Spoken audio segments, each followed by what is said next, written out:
Aujourd'hui, je reçois Nicolas Chailloux. Nicolas a commencé en école de commerce avec une orientation marketing digital et commercial. Et un jour, en fait, il se pose une question. Mais qui est réellement l'acheteur en face d'un vendeur? Et c'est là qu'il tombe sur la fonction achat. Alors, il commence sa carrière en faisant 6 ans à la RATP, dans les achats publics. Les travaux, la maintenance, les prestations BTP, là où finalement les procédures sont très lourdes, mais où la stratégie peut faire gagner énormément. Ensuite, il passe par le privé. Il reprend des responsabilités sur des sujets très vils, en fait, l'éclairage public, le luminaire, la signalisation. Et il découvre une autre réalité. Quand une direction ne comprend pas le rôle des achats, eh bien, ça peut sauter du jour au lendemain.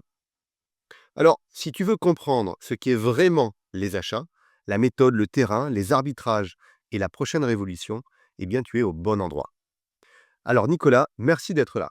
Ma première question, eh bien, c'est quoi le déclic exact finalement qui t'a fait passer du côté acheteur?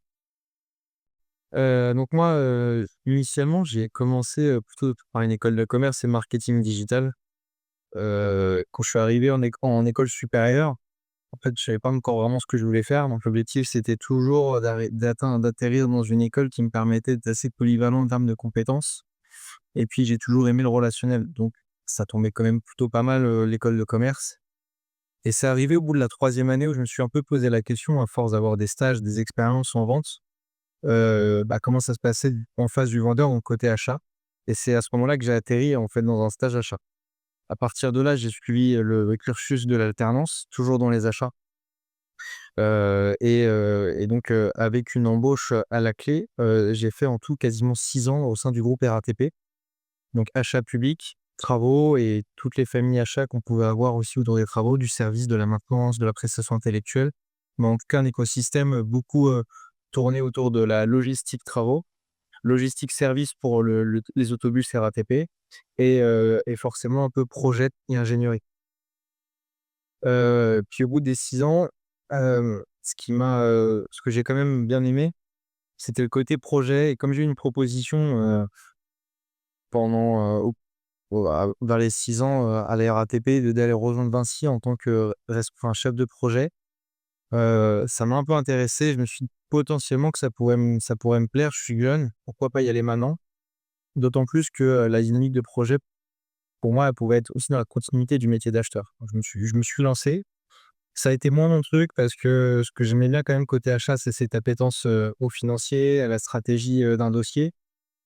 Côté, Vinci, mon poste était vraiment de réfléchir à la rénovation, en fait, des aires d'autoroute, et donc on passait des appels d'offres pour les rénover, et dans la sélection des candidats ne se faisait pas sur un critère financier, elle se faisait vraiment sur un critère marketing. Donc, et quel est-ce qu'il va nous rapporter du business, en fait, avec les services qu'il nous propose, grâce aux services qu'il nous propose, plus on a de business, plus on a de redevances, donc c'est aussi ça qui est intéressant. Mais on le challengeait surtout sur des spécificités architecturales, sur les services qu'il pouvait proposer et sur la manière dont, il pensait le flux global sur l'agence. Donc très intéressant. Malgré tout, ça me manquait faut vraiment une appétence stratégique financière et sur la réflexion, en fait, qu'on peut avoir du dossier, comme j'ai pu le connaître auparavant.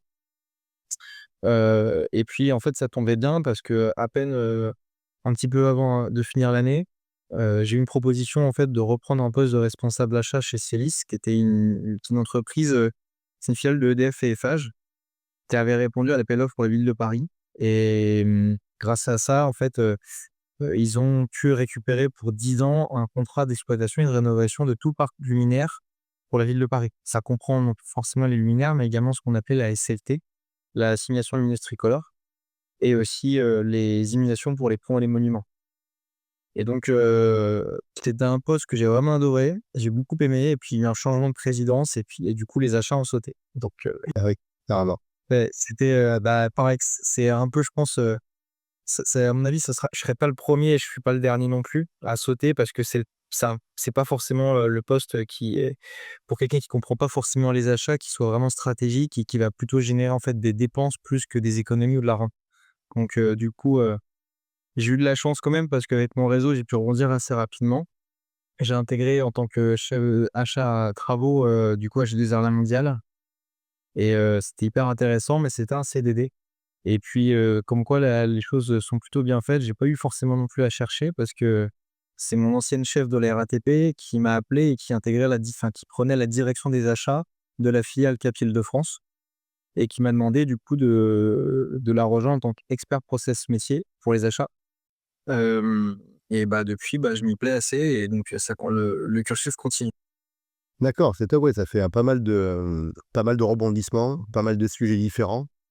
Du coup, très orienté, BTP, si j'ai bien compris, dès le départ? Effectivement, il y a eu pas mal d'achats qui étaient plutôt tournés BTP. Ça j'ai beaucoup aimé les travaux pour plusieurs raisons. La première, c'est que les travaux, finalement, c'est hyper transverse parce que dans les travaux, on a toute typologie de famille d'achat. Ça, j'aime beaucoup et puis il faut quand même bien se creuser les méninges pour la stratégie d'achat. Faut être aussi, assez curieux parce que c'est pas simple d'acheter des travaux, de comprendre ce qu'on fait, pour savoir négocier, challenger aussi un besoin. Donc moi, c'est toujours ce qui m'a vraiment animé, en fait, dans les achats travaux. Malgré tout, j'ai quand même aimé, toucher à d'autres achats, hein, parce que chez Cielis, c'était quand même beaucoup de fournitures. Il y a très peu de travaux, c'était vraiment de la fourniture et donc c'est une autre approche, c'est une autre typologie de négociation. À savoir que Cielis, c'était privé et ça m'a bien aidé parce qu'à E2R La Mondiale et Cap Île-de-France sont des entités hybrides. Donc on fait du privé et du public. Donc on a les 2 casquettes. Et ce qui est intéressant d'avoir commencé par du public, c'est de pouvoir bénéficier de la méthodologie d'achat, d'avoir quelque chose de structuré et ça permet de faire ses armes. Et donc ça permet d'apprendre bien mieux le privé derrière. Parce qu'à côté, j'avais des collègues qui venaient que du privé et arriver dans le public, c'était très compliqué. Ouais. Non, non, mais c'est intéressant d'avoir cette double casquette. Souvent, quand on rentre dans le privé ou quand on rentre dans le public, on y reste, quasiment toute sa carrière. Le fait de changer, c'est plus rare déjà. Mais, ce qui est intéressant, peut-être tu pourras creuser un peu le sujet, c'est justement de voir la différence que tu vois, les avantages et inconvénients des 2 côtés. Parce que nous, Ah bah, c'est quand on est dans le privé c'est ça, quand on est dans le privé, on voit le public comme quelque chose qui est très juridique, très bordé, au final, bon, bah, tu fais des achats, tu signes enfin, tu rédiges surtout des contrats ou des cahiers des charges extrêmement juridiques, mais tu as très peu de moyens de négocier, de faire des appels d'offres, de faire des enchères inversées, voire même de sourcer peut-être dans le monde entier, tu vois? Tu vas avoir certaines limitations. Attention, c'est ma vision externe, hein. Et puis peut-être que dans le public, on voit le privé aussi en se disant: «Mais ils sont pas du tout cadrés, ils achètent ce qu'ils veulent, il y a pas de normes». OK, quelle est ta vision? alors, j'ai une vision, bah, pour avoir fait un peu des 2, j'ai une vision, qui est quand même partagée parce que quand j'étais dans le public, forcément, quand j'ai connu que du public, au bout d'un moment, au bout de 6 ans, on se dit, effectivement, on ne peut pas faire grand chose et encore que j'étais jeune, donc je manquais de recul sur certains trucs et arrivé dans le privé, on se dit: «Ouh là là, il y a pas de structure et faut en mettre» et donc arriver avec cette appétence publique, c'est intéressant parce que, l'idée étant de dire: «Bah, comment je vais structurer sans rajouter de la complexité?» parce qu'on veut pas être rigide, on veut vraiment être fluide, mais il faut quand même que ce soit un minimum cadré. Et surtout que j'ai toujours été dynamisé par le côté structuration dans mon cursus et également, avec une réelle appétence aussi pour la performance, pour le suivi de performance achat. Et donc avoir les 2 casquettes, ça a été quand même bien utile pour savoir vraiment ce qui doit être suivi en termes de performance. Et si je te donne, pour moi un cas d'école qui a été, avec le recul en fait intéressant, dans un achat public, on se dit forcément, on peut pas trop négocier, il y a des procédures, on peut pas faire ce qu'on veut et les stratégies sont assez complexes. Et au final, j'ai eu un dossier hyper intéressant, heu, quand j'étais encore à la RATP, je devais faire un accord cadre pour, du coup, le contrôle technique RATP. C'était à un moment donné où en fait, nous on faisait tout en interne et réglementairement, à partir d'une certaine date, on ne pouvait plus faire les achats internes. Enfin les la con la prestation en interne. Il fallait l'externaliser pour avoir en fait, un tiers de confiance qui est pas, en fait on va dire bon, on peut dire que ça passe, le contrôle technique il passe, c'est pas grave, en fait, il fallait vraiment qu'il y ait quand même un tiers externe qui fasse le contrôle technique. Sauf qu'on parle de, un contrôle tous les 6 mois pour un parc d'autobus de 4 800 bus et dont les autobus, enfin, sont répartis sur 27 centres bus en Île-de-France. Ce qui fait que si j'en contractualise un seul, en fait, forcément, on va râler parce que dire: «Bah, il va pas être à côté de chez moi, donc pour moi, ça va être du temps perdu. Le prix sera pas forcément plus intéressant que celui que je connais», donc il fallait comprendre dans la stratégie toute une partie géographique pour garder en fait une proximité avec les acteurs. Donc déjà lotir sous forme géographique et au-delà de ça, en fait, comprendre dans le calcul des fournisseurs, au-delà du prix et de la technique, la proximité géographique et ça, c'est pas une mince affaire en public de pouvoir le noter parce qu'on peut très vite être un C-border si c'est pas bien cadré parce qu'il faut le justifier et donc ça, finalement, ça a été intéressant parce que ça a permis avec une stratégie de sélection, on avait 4 lots, donc nord, ouest, sud et est, d'avoir en fait, un système de passation en escalier et en bon de commande, en cascade et en fait, d'avoir 4 prestataires différents par lot. Donc chaque centre-bus, en fait, avait toujours des prix intéressants dans sa zone géographique et avait le choix entre 4 acteurs différents, mais qui étaient quand même classés. Donc il fallait passer par le premier s'il n'y avait plus en fait de disponibilité dans le temps escompté, il passait par le second, et ainsi de suite. Et alors finalement, avec le recul, ça a été, si on travaille un peu la stratégie, il y a toujours une solution finalement de trouver, de trouver un on va dire un achat quick win pour les clients internes. Ouais, puis ça crée une mini concurrence. Même s'il y a une priorité, ça met la pression en permanence à chacun pour être Malgré tout, dispo. il y a quand même moyen de jouer sur la concurrence, pendant le marché donc c'est plutôt bien. Donc ça a été intéressant. Puis côté privé, quand on sur les travaux, c'est toujours lourd et finalement, bah, en fait, ce qui va être plus lourd côté public sur les travaux, j'ai bien vu chez Jeux Mondial, bah, c'est quand même le la procédure. C'est ce qui va en fait être un peu plus lourd. Mine de rien, côté privé, en fait, c'était pas moins lourd non plus. C'est juste qu'on n'avait pas, d'obligation de délai, mais pour Bon, autant, il faut quand même un délai minimum pour avoir une réponse, suffisante et puis concernant, les documents, on avait un peu moins de documents, encore que, les documents qu'on avait en moins, c'est peut-être, une lettre de rejet, une lettre d'attribution, des relevés de décision. Mais pour le coup, ça mange pas de pain et ça permet quand même de fiabiliser quand même les échanges qu'on a avec les parties prenantes et aussi d'avoir, de travailler aussi une certaine forme de confiance, partenariat avec les acteurs, même si on travaillera pas avec eux. Parce qu'au moins, ils ont un suivi, en fait, transparent du process et du choix et ça leur permet d'avoir du feedback et de s'améliorer pour, mieux répondre derrière. Donc, même si on est dans un contexte privé, c'est quand même profitable, en fait, derrière, je trouve, au marché économique. non, mais ça met du formalisme, je trouve et comme tu dis, ce qui est important et que les acheteurs du public, en l'occurrence, parce qu'elles n'ont pas l'obligation, sont, moins avertis, c'est cette communication auprès des fournisseurs et surtout des fournisseurs qui n'ont pas été sélectionnés. Parce que celui qui a été sélectionné, il va jamais râler lui. Par contre, ceux qui ont pas été sélectionnés, parfois ils sont pas du tout mis au courant, ou alors ils sont mis au courant par des lettres, complètement neutres qui leur dit pas quels sont les points d'amélioration.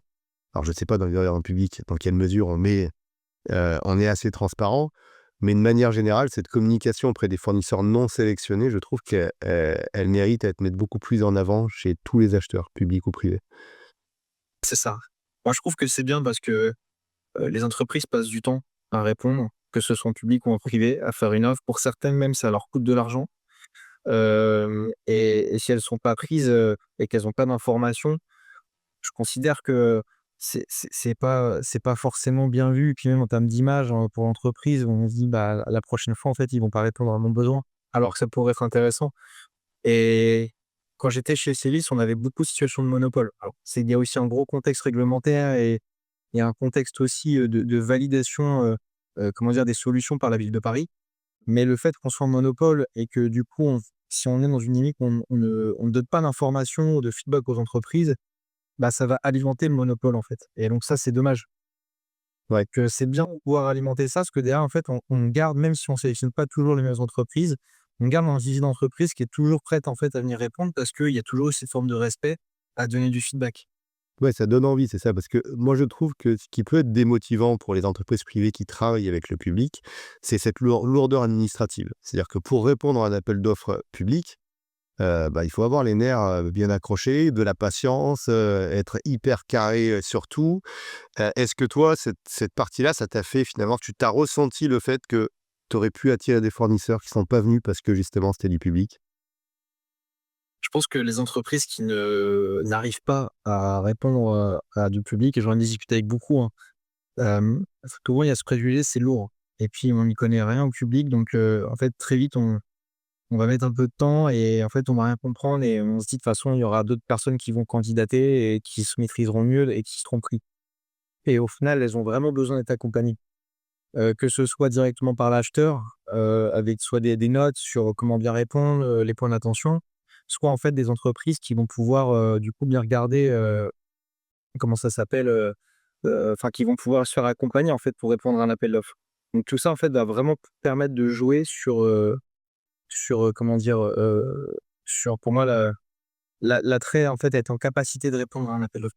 Et est-ce que ça t'est arrivé, toi, d'aller, entre guillemets, «pêcher» ou repêcher un fournisseur que tu avais ciblé, que tu voulais inviter à l'appel d'offres, mais qui t'a dit, alors soit il était pas au courant, soit il trouvait: «Non, mais j'y vais pas, j'ai pas les moyens» et tu l'as accompagné et au final, il a été sélectionné parce que justement, bah, il répondait? Et forcément, j'ai appelé, quand on mettait en place des appels d'offres, quand on publiait des appels d'offres, toujours on va appeler, différents prestataires pour leur dire: «Bon, bah, voilà, on va publier ou on a publié, si vous voulez répondre, vous êtes le bienvenu». Par contre, dans les appels d'offres publics, on ne peut pas l'accompagner de cette manière parce que derrière, ça peut être perçu comme du délit de favoritisme Ouais. et pour un acheteur public, c'est dangereux parce que, si délit de favoritisme il y a et que c'est prouvé, derrière c'est jusqu'à 400 000 € d'amende, ça peut être aussi une peine d'emprisonnement de 2 ans. C'est très, très lourd derrière en termes de sanction pour l'acheteur public et la sanction, elle est tant pour la personne physique que la personne morale. Donc, ce que l'entreprise que représente l'acheteur. Donc on ne peut pas accompagner de cette manière-là. Mais autrement, ce serait de ma volonté de pouvoir accompagner et en fait, donner la chance à des entreprises qui veulent se développer de le faire. Et on est en plus dans un contexte où, les entreprises ont besoin d'être accompagnées et il y a beaucoup d'argent à aller chercher dans les marchés publics. C'est plus de 200 milliards de budget tous les ans, de marchés publics donc forcément tout le monde en fait peut avoir sa place dedans. C'est vrai. Et tout l'enjeu du marché public, c'est finalement il y a beaucoup de lourdeur administrative, mais comme on est jugé sur des critères et que c'est pas toujours, en fait, on peut pas jouer sur le côté subjectif du relationnel, ça peut pas être noté et être un critère de différenciation. Il faut en fait avoir une patte rédactionnelle pour bien valoriser son offre à tout niveau. Une petite pause juste pour te présenter DAP, devenir acheteur professionnel. C'est une formation complète pour les personnes en reconversion et les acheteurs en poste qui veulent booster leur carrière. Regarde en commentaire, tu découvriras le programme complet et les boîtes à outils que l'on propose. À très bientôt. Oui, effectivement. Et quand tu étais dans le privé, parce que nous, moi, ça m'est arrivé hein, dans mon expérience, de justement aller trouver des fournisseurs qui avaient l'air intéressants, qui ne nous connaissaient pas du tout, et de les avoir accompagnés, entre guillemets, je les motivais à répondre parce que je me dis, il y a quelque chose à faire, répondez, vous avez. Et puis au final, ils ont remporté. Alors pas toujours, hein, parce que c'était pas une question de favoritisme, pour le coup, c'était une question pour mon besoin à moi de trouver le meilleur fournisseur. Et j'avais détecté certains fournisseurs qui avaient l'air meilleurs que les fournisseurs historiques. Alors, de temps en temps, ça, c'était le cas, de temps en temps, c'était pas le cas. Mais j'allais quand même les pêcher justement pour leur dire: «Mais allez, motivez-vous parce qu'il y a même si on est un très grand groupe, vous pourriez en faire partie». Quitte à être en rang 2 au cas où au début, quoi. Ça m'est bien ouais, ça m'est arrivé, alors on a eu, j'en ai eu quelques-uns à la RATP. Alors c'est pas toujours évident parce que selon la volumétrie, en fait, ça peut faire peur et donc les entreprises vont pas forcément y aller. Heu, après, j'avais proposé de mettre en place une stratégie. On avait 2 entreprises, intéressantes. C'était pour un sujet sur du démantèlement autobus, donc un sujet qui est pas simple et en plus dans le public, ça l'est encore moins. Et cette fois-ci, on s'est dit: «Bon, bah, nous, on n'a jamais cadré, en fait, cette prestation». Donc avant de lancer un accord cadre et de prendre le temps et que l'accord cadre soit pas bien pensé, qu'il soit pas fluide, que ce soit une usine à gaz, on s'est dit: «On fait un gré à gré de 1 an, on teste la stratégie déjà. On est sur quelque chose de nouveau, on l'a justifié sur quelque chose aussi d'innovant dans l'approche». Et derrière, ça a permis, en fait, d'avoir un benchmark et d'avoir des retours avec des fournisseurs qui sont pourtant petits et qui n'auraient d'ordinaire jamais répondu à des marchés publics. Bah, de pouvoir travailler avec nous et en fait, de s'imprégner également de la culture publique et du fonctionnement de la RATP pour ce sujet-là et à l'issue du gré à gré, de se dire: «Bon, bah, voilà, en fait, là, on passe à la vitesse supérieure, on passe sur un plus gros accord cadre, répondez». Et donc du coup, cette stratégie de passer d'abord sur un gré à gré justifié a permis, en fait, de les accompagner et d'arriver, en fait, déjà avec des clés, différenciantes pour répondre, en fait, à l'accord cadre derrière. Ouais, c'est ça, Ça, c'est ils ont pris un premier palier pour, se donner confiance et puis ensuite ils se sentaient plus à l'aise pour aller plus loin, quoi. exactement, voilà, c'est tout à fait ça. OK, ça marche. Alors moi je suis tombé sur une info il y a quelques mois déjà et j'ai vu qu'il y avait 100 000 acheteurs publics en France. Waouh! Énorme. Je m'attendais pas à ce que ce soit un chiffre aussi élevé. 100 000 acheteurs publics, c'est autant que notre armée, l'armée française active. Ouais, je vais me le noter parce que ça, c'est une grosse info. 100 000 acheteurs, 100 000 militaires aussi. Donc du coup, voilà, j'ai trouvé ça énorme et le premier réflexe que j'ai eu, je me suis dit: «Bon, avec 100 000 acheteurs, quand même, on peut en faire des choses». Alors, j'enlève les scandales qu'on entend de temps en temps, qui sont anecdotiques, des achats publics qui coûtent 4 fois plus cher que les achats privés.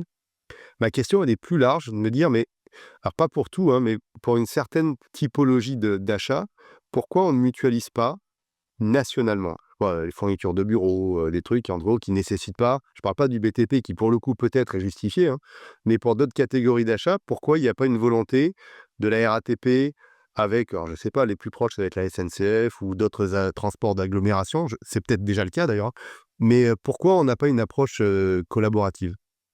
Alors, ça existe sur certaines, familles d'achats. Pourquoi? Parce que on a de la chance, je dis de la chance en tant que RATP, mais RATP, SNCF, EDF, et bien d'autres acteurs publics ont la chance en fait d'avoir une structure mature en achat. Mais et d'avoir également des profils achats qui soient également matures et qui ont une certaine bonne compétence achat. Sauf que c'est pas forcément, c'est pas à la portée de tous les organismes et collectivités publiques qui ont parfois des acheteurs, mais initialement pour le process classique d'un acheteur public, il vient du juridique. Parce qu'autrefois, les achats étaient cadrés par des juristes dans le public. Et donc, naturellement, les juristes sont devenus des acheteurs, mais on n'était pas du tout dans une approche commerciale, mais dans une approche très juridique. Et donc, pour beaucoup d'achats, c'était compliqué en fait de pouvoir mutualiser, d'avoir une réflexion plus globale et plus stratégique d'un point de vue business. Et il y a l'UGAP, par exemple, qui propose donc qui va répondre en fait à aider ces collectivités en difficulté pour acheter et faire des contrats globaux pour l'ensemble des acteurs publics. Et donc, on peut retrouver de la fourniture de bureaux, mais pas que, on peut retrouver aussi de la location de véhicules, on peut retrouver beaucoup de choses. Donc l'UGAP prévoit beaucoup de contrats, mais tout n'est pas mutualisable. Après, il y a aussi, comme tu l'as bien mentionné, SNCF et RATP qui peuvent travailler ensemble. C'est encore très anecdotique parce que ça va vraiment être précis sur quelques points. D'autant plus que sur certains éléments, forcément SNCF et RATP peuvent être concurrents, notamment en Île-de-France. Et à l'arrivée de 2040, va y avoir en plus la remise en concurrence par Île-de-France Mobilité du réseau ferré. Et donc, bah, ce sera, qui sera le plus à même en fait de pouvoir, comment dire? De pouvoir proposer, du coup le meilleur service au meilleur prix pour l'usager. Néanmoins, sur certains sujets avec des entreprises de taille, donc je pense notamment à Bombardier ou Alstom, peut y avoir, des pourparlers pour en fait soit, même si on n'achète pas ensemble, ça peut être en tout cas, partager en fait les bonnes pratiques ensemble. Et ça, c'est intéressant. Mais ça, malgré que ça soit au bon enfin que l'acheteur souhaite travailler, c'est surtout insufflé, notamment dans les achats publics, par la direction. Et là, je parle même pas de la direction achat, je parle vraiment de la direction, en fait, de l'entreprise.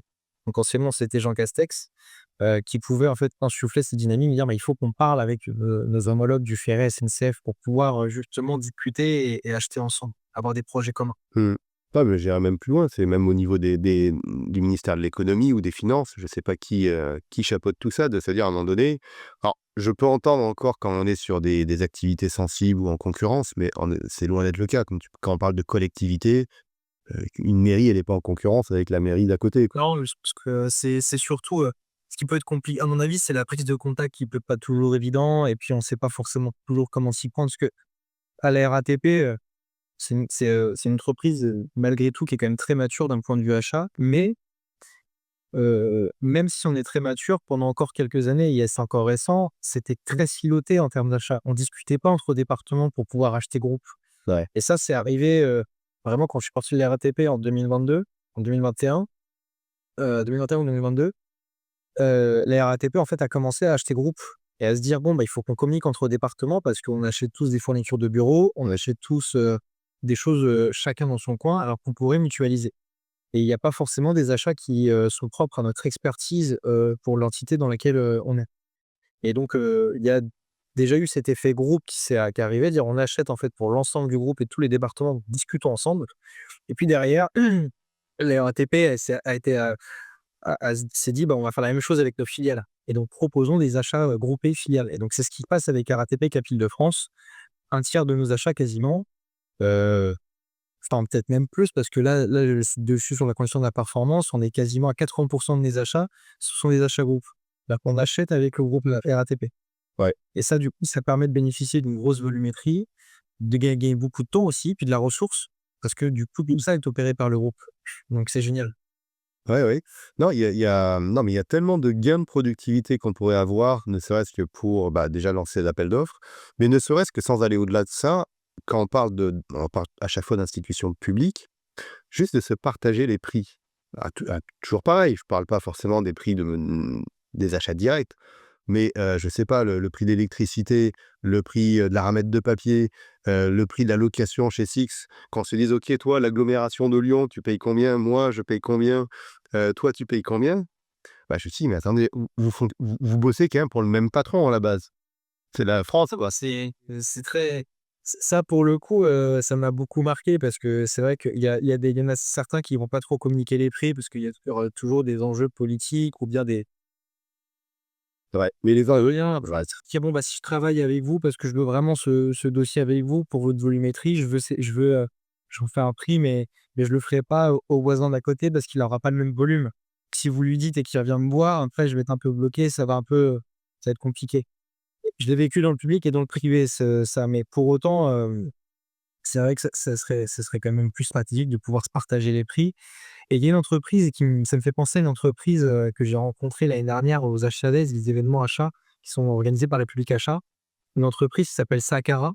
C'est une entreprise qui est très jeune et qui s'est spécialisée, en fait, dans les achats de travaux pour le privé et donc là, ils ont conçu une plateforme, Sakara où, on publie, en fait, en tant qu'acteur privé, des appels d'offres travaux et ils recensent les prix et l'idée, c'est de pouvoir communiquer de manière anonymement, en fait, les prix pour chaque corps d'État, heu régionalisé et donc ils se sont aperçus que dans certaines régions, en fait, mine de rien, les achats sont plus chers et je me suis dit moi, tout bêtement, je me suis dit: «Bah, dans l'Île-de-France, c'est sûr, c'est plus cher» et en fait, non. En fait, c'est beaucoup, les prix ont été constatés bien plus attractifs quand il y a énormément de concurrence, donc en Île-de-France. Par contre, dès qu'on est en région, en province où il y a très peu de concurrents, les prix sont extrêmement chers et parfois c'est du quitte double. ouais, c'est l'offre et la demande, hein. Là, c'était apparaît bien cartographier ça sur le corps d'État et ils l'ont ramené au mètre carré, c'est vraiment bien fait pour le coup. Et ça serait bien, en fait, de pouvoir avoir des outils comme ça, pour les achats, général. Ouais. Ah oui, du benchmark comme ça, même anonyme, je suis d'accord, hein. C'est royal.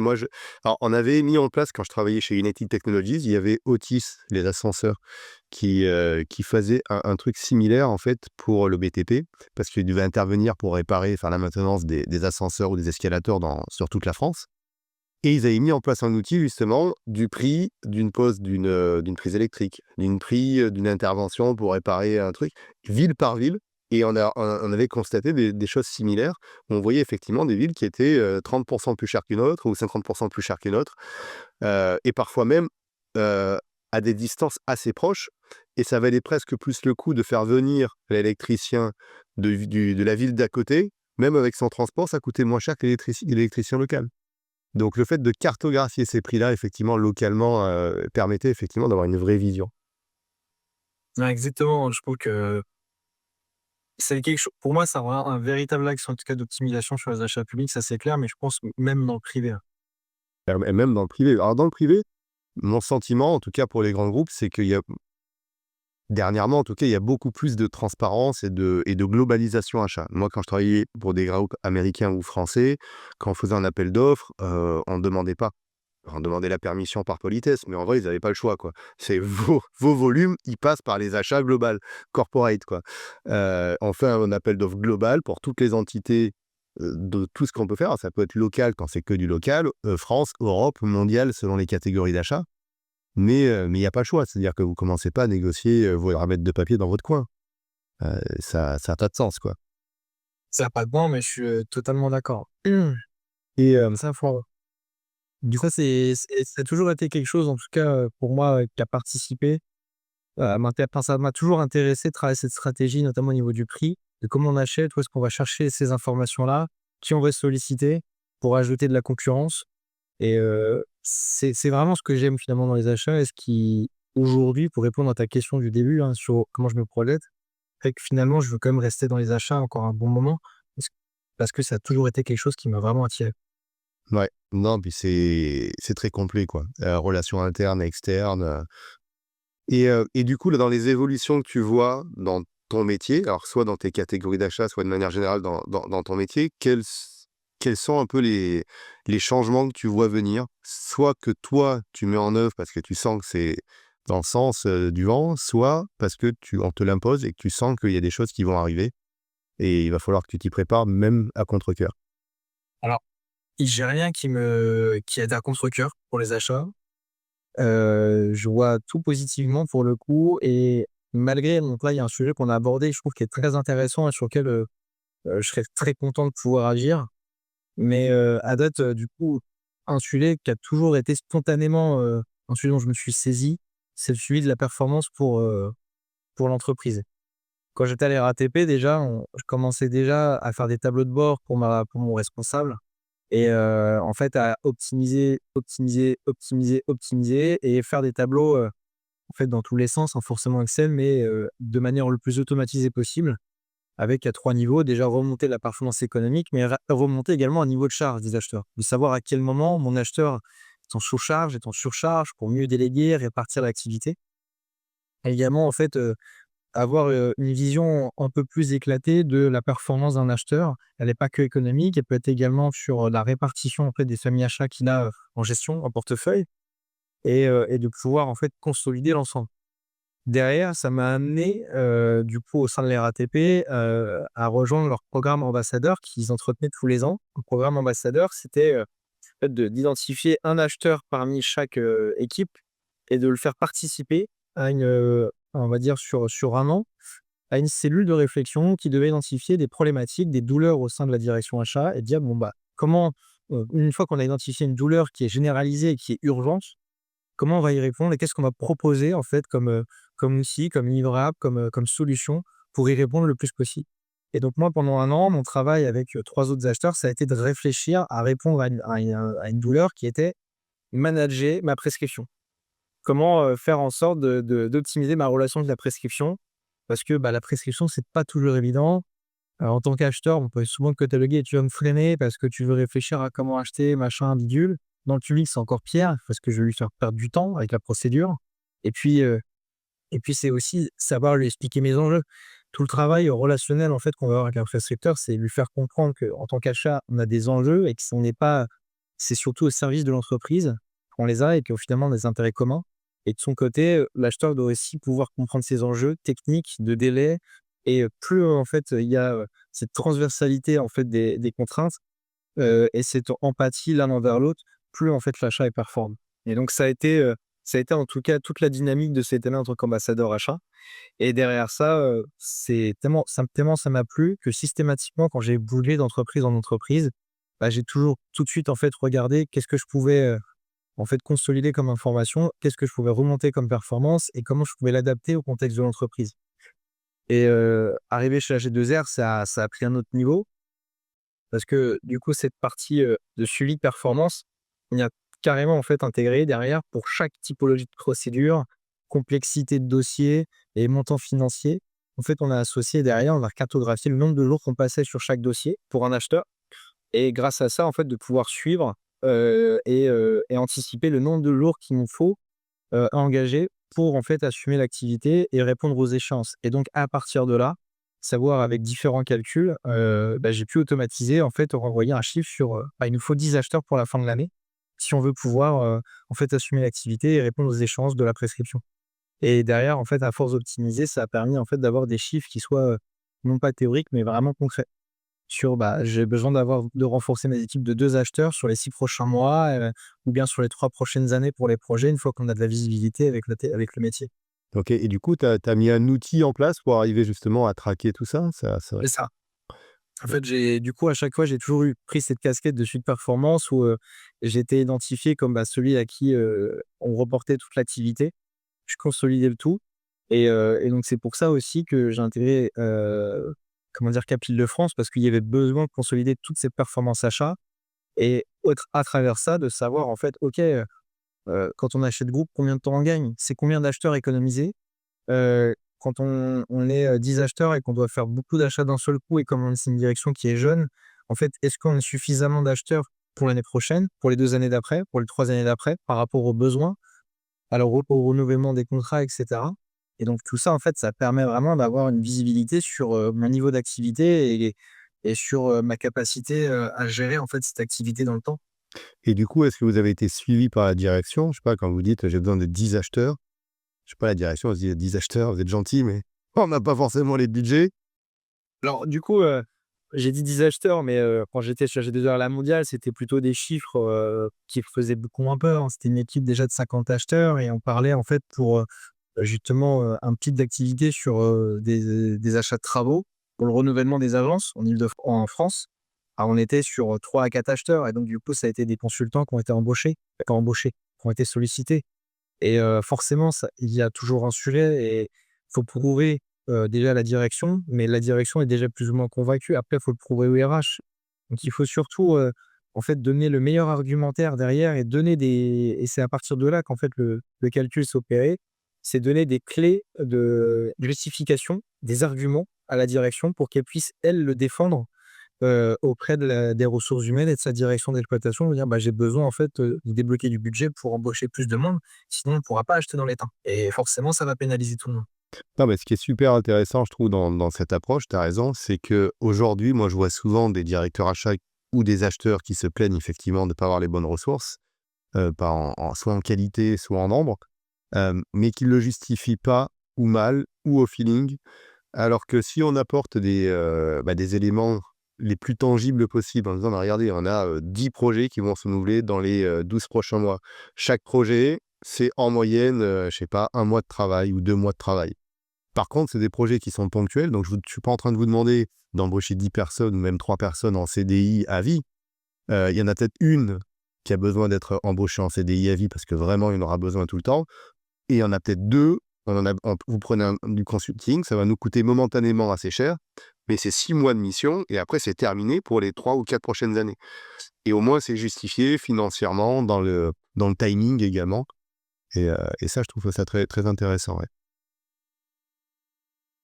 Moi, pour moi, ça a été une approche qui a été, hyper intellectuellement très intéressante parce que mettre ça en place, c'est vraiment pas évident et en plus, sur un document Excel, ça fait toujours peur et c'est vrai qu'un document Excel, c'est pas l'idéal. Donc aujourd'hui, je n'ai pas trouvé d'outil qui permet de répondre, et enfin de le modéliser et de pouvoir aller plus loin parce que, dans l'idéal, moi, l'idée, ça serait de se dire: «Mais une fois qu'on a cette donnée, ça vient d'une activité, donc ça veut dire que je suis capable peut-être de me dire que si je suis une entreprise un peu jeune qui a du mal à savoir structurer ma direction, bah, peut-être avec une fois que j'ai toutes mes activités qui remontent, bah, j'ai besoin de 2 acheteurs en énergie, j'ai besoin d'un acheteur en travaux, un acheteur sur des fournitures, un acheteur sur machin, puis j'ai besoin d'embaucher ici, là, c'est plutôt un consultant. Donc je suis capable, en plus de savoir du nombre d'acheteurs, de se dire, bah, qu'en fait, j'ai besoin d'avoir, des acheteurs qui ont telle compétence achat, qui ont telle expérience, et donc ça permet forcément aussi d'avoir, une meilleure idée de qui je dois solliciter, de qui je dois embaucher, du profil et donc d'avoir non seulement un outil de prédiction et de gestion capacitaire, mais également un outil un peu, d'accompagnement RH finalement pour l'acheteur. Ouais, ouais. Et du coup, les acheteurs jouent le jeu de reporter le nombre de jours qui passent sur tel dossier, puis sur tel dossier, parce que ça peut être On n'est pas allé sur un système de pointage parce que c'est très lourd et socialement, c'est complexe de se dire à un acheteur qui est cadre, la plupart du temps, il faut que tu pointes. C'est compliqué.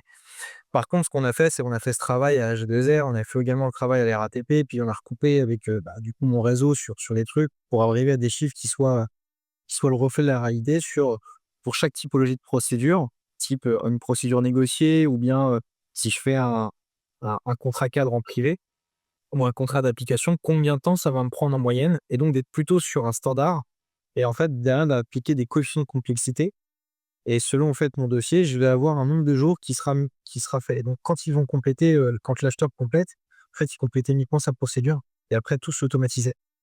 d'accord. Ouais, donc après ça donne des statistiques, en fait et puis plus on a d'historique, plus on arrive à moyenner correctement par catégorie d'achat, Ça fait en fait, pour lui, c'était totalement transparent, mais il n'avait pas à rentrer dans ce calcul. En fait, derrière, moi, je travaillais sur une base de données en arrière-plan ouais, qui, en fait, automatisait, qui une fois que la donnée était complétée, la donnée était consolidée, ça retraitait avec tous les calculs et puis ça renvoyait vers un dashboard. d'accord. Non, mais c'est top et ça me fait rebondir du coup sur la partie IA. Est-ce que c'est la prochaine étape? Parce qu'une fois que tu as toutes ces données justement, l'IA peut déjà te construire un truc qui est en dehors d'Excel, mais au-delà de ça, peut t'apporter d'autres éléments pour compléter justement tes argumentaires. En plus, à la RATP, on est en plein dedans parce qu'on travaille sur les cas d'usage. Donc, pour avoir de l'IA, on appelle en tout cas un acheteur à la RATP avec l'IA, ça s'appelle aujourd'hui un acheteur augmenté. Ouais. L'objectif de l'IA n'est pas de remplacer l'acheteur, mais plutôt en fait de le doter en fait d'outils et de nouvelles compétences Mmh. pour être augmenté dans sa production. Alors, pour l'anecdote, le terme acheteur augmenté à la RATP vient de moi, puisque c'est moi qui ai formé tous les acheteurs il y a 1 an sur, à l'IA auprès de tous les achats. Je trouve que le nom est super, en tout cas, il est très, très bien trouvé. Donc, félicitations pour le nom, mais en tout cas, je trouve que l'idée est très, très bonne et donc, du coup, pour Cap Île-de-France, je travaille beaucoup dessus. Puis moi-même, j'adore, le concept de l'intelligence artificielle, donc je me suis beaucoup formé dessus.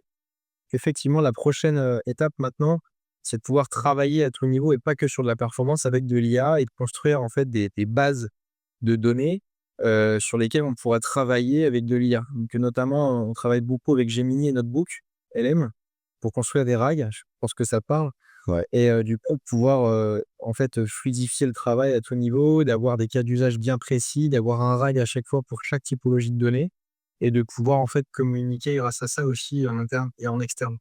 Mmh. Non, mais c'est très bien. Moi, je vois aujourd'hui, il y a assez peu d'entreprises qui utilisent l'IA. Très peu, et le peu qui l'utilisent, sur du truc basique, du ChatGPT pur. Et là, en ce moment, j'enseigne, à l'université de Pau-Bayonne, et je commence à voir apparaître cette année, c'était pas encore le cas l'année dernière, des boîtes qui, installent, leur infrastructure IA en interne. Parce que comme ils ont peur de l'IA, certaines passent le pas justement d'avoir leurs propres infrastructures, leurs propres, modèles hébergés. Ce sont souvent des modèles qui prennent d'OpenAI ou de Mistral, peu importe, mais qui les hébergent pour éviter justement ce risque, on va dire, de perte et de fuite d'informations. Mais ça permet effectivement d'avoir des projets qui commencent, alors on est au début, on est au balbutiement, mais qui commencent vraiment à changer un peu la vie des acheteurs, quoi. Bah, c'est marrant parce que chez H2R, du coup, j'étais en plein dedans.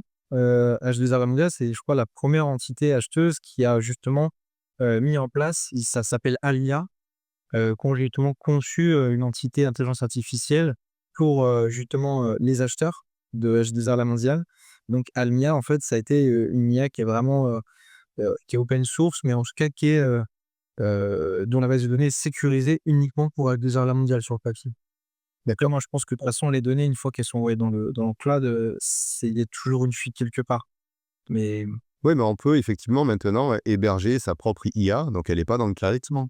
et du coup, on garde la confidentialité, on l'entraîne sur nos besoins à nous, et bah, du coup, on règle une grosse partie des risques et de la peur qu'on peut avoir à envoyer ça aux États-Unis, Ça peut-être. ça sera souvent de façon la problématique, hein. Ça sera de: «Est-ce que mes données sont bien émergées? Est-ce que j'ai l'assurance que c'est sécurisé pour pas que mes concurrents les aient?» et cetera. Donc Ouais. forcément, c'est un sujet que beaucoup ont et c'est pour ça que je pense que beaucoup d'entreprises sont encore à tâtons sur le sujet.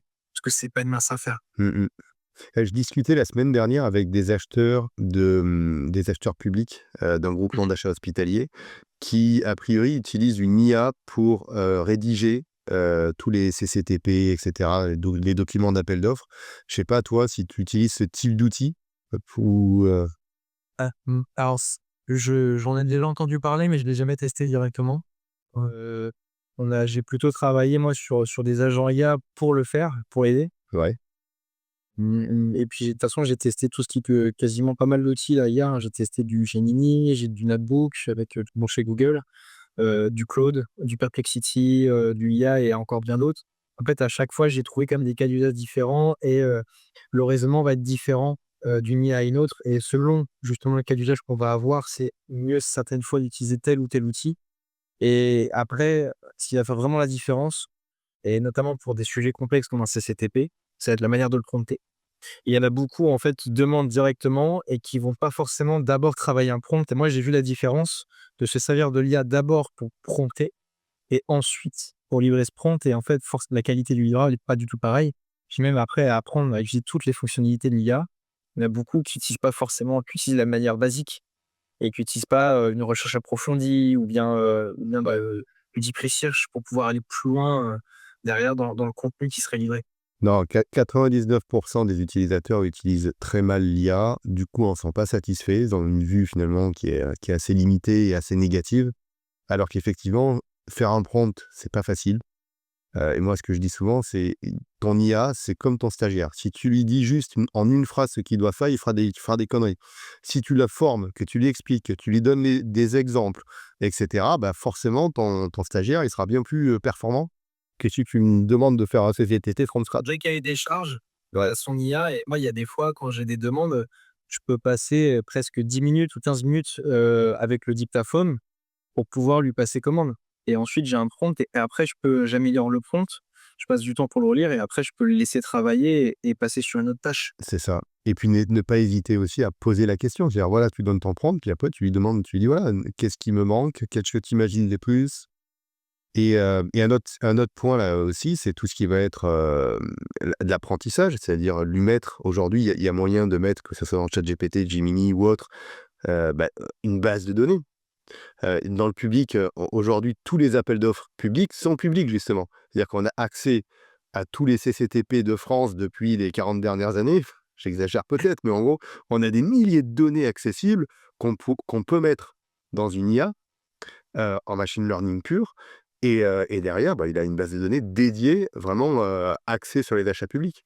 Donc même avec un mauvais prompt, C'est une on a du ouais, résultat. ça peut être vraiment une bonne idée pour pouvoir justement avancer sur ce type de sujet et avoir quelque chose d'encore plus performant. Lui donner du contenu comme ça, en tout cas, c'est clé et enfin, c'est pas mal. Il y a tellement de choses à faire là-dessus, que ce soit cahier des charges, BPU, rédaction de règlement de consultation et derrière, en fait, ça permet d'optimiser.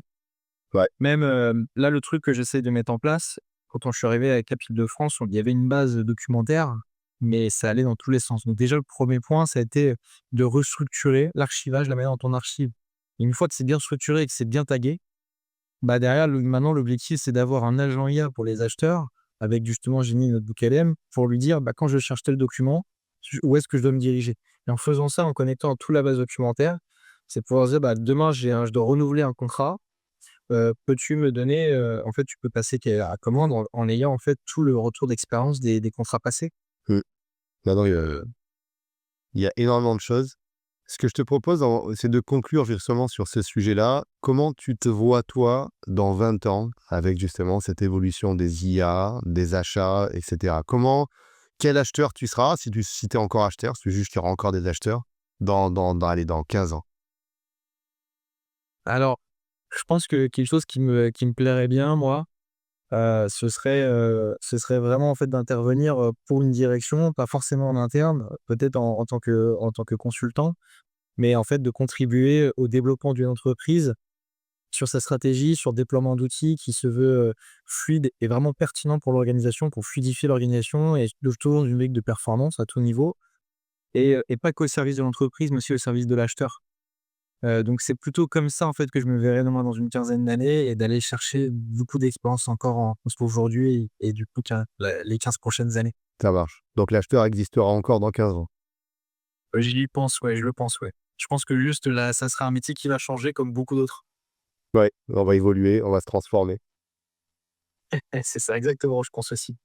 Merci pour l'échange et pour ton temps, Ouais, Olivier. t'en prie, merci beaucoup d'avoir participé. Merci beaucoup, bonne soirée. À bientôt, Nicolas. Merci, salut Olivier, au revoir. Salut. Regardez cette vidéo. Je t'invite à regarder en commentaire la formation complète Devenir acheteur professionnel où j'y intègre mes 20 années d'expérience en achat avec la boîte à outils complète et 100% à jour des achats. À très bientôt.